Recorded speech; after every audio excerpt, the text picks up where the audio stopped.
Hi, friends. Happy Friday.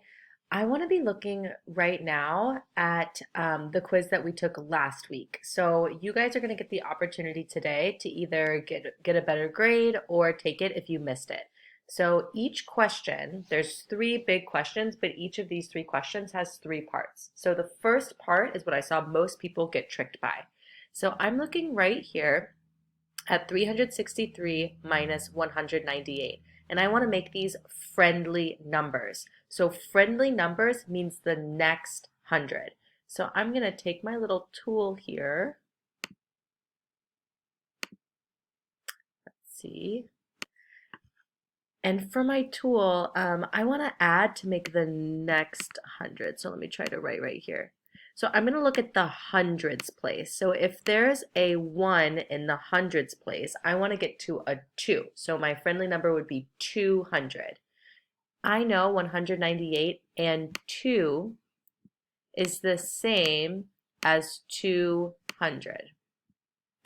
It's kind of tricky to write without my little tools. So if I add 2 to this number, I have to add 2 to the next one. Whatever I do to one number, I have to do to the next. And remember, this only works in subtraction. Anything I add to one number, I have to add to the next. And then I'll have the same difference. The difference will be the same. So now I have 200 here, and then 363 plus 2 is the same as 365. So now I can answer each of my questions about this. What do I add to make this easier to solve? I would add 2, and remember it's different each time.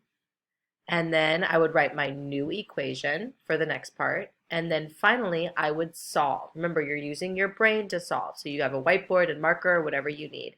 Then there's 2 more questions that are similar where you're adding something to make it the next friendly number, writing the new equation, and then solving. Okay, have fun.